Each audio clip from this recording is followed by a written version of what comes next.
তো তোমরা দেখতেই পাচ্ছ আমি এখানে একটা প্লেটে কাঁঠাল জাল করে নিয়েছি আর নিয়ে নিয়েছি কলা পাতা। তো আমি বানাবো কাঁঠাল দিয়ে কলা পাতার রুটি। তো দেখতে থাকো স্কিপ না করে। এইভাবে কলা পাতার মধ্যে রুটিটাকে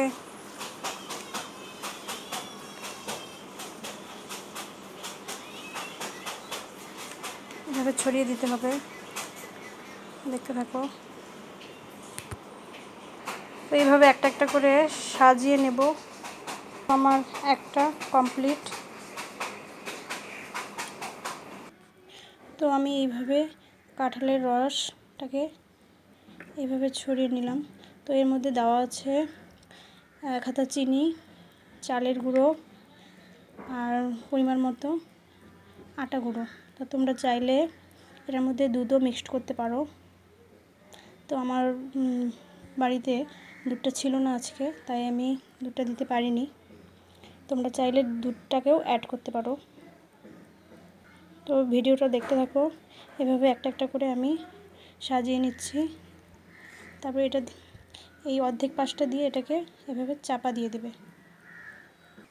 তো দেখো আমার কিন্তু কলা পাতাতে সাজানো কমপ্লিট।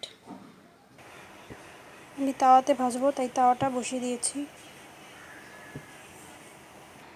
তো তাওয়াটা গরম হয়েছে, আমি একটা একটা করে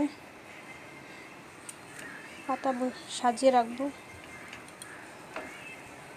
একটা একটা করে কলা পাতা নামিয়ে দিলাম।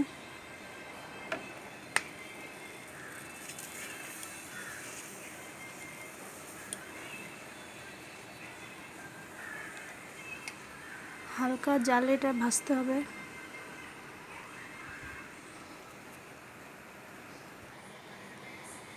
হালকা জালে রুটিটাকে ভাজতে হবে। এবার উল্টে দেব। দেখো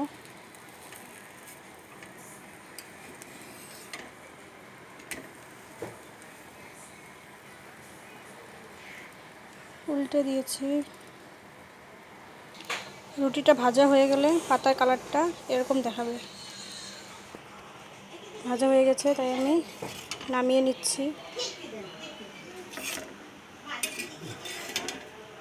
দেখো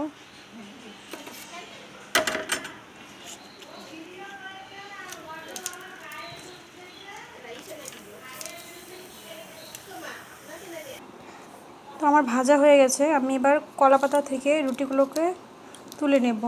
দেখো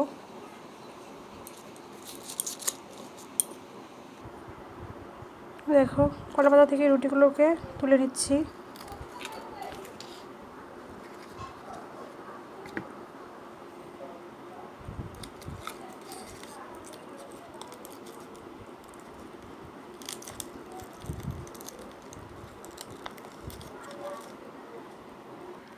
তো দেখো দেখো আমি কলা পাতা থেকে রুটিটাকে ছাড়িয়ে নিয়েছি। আর ভাজা হয়ে গেলে কিন্তু এরকমই হবে কালারটা, রুটির কালারটা এরকমই আসবে। তো তোমরা বাড়িতে চাইলে এটা বানিয়ে খেতে পারো, খেতে খুব ভালো লাগবে। আমি এর আগেও বানিয়েছি এটা। ভালো লাগলে এই ভিডিওটা একটা লাইক, কমেন্ট, শেয়ার করে দিও। তো আজকের মতো টাটা।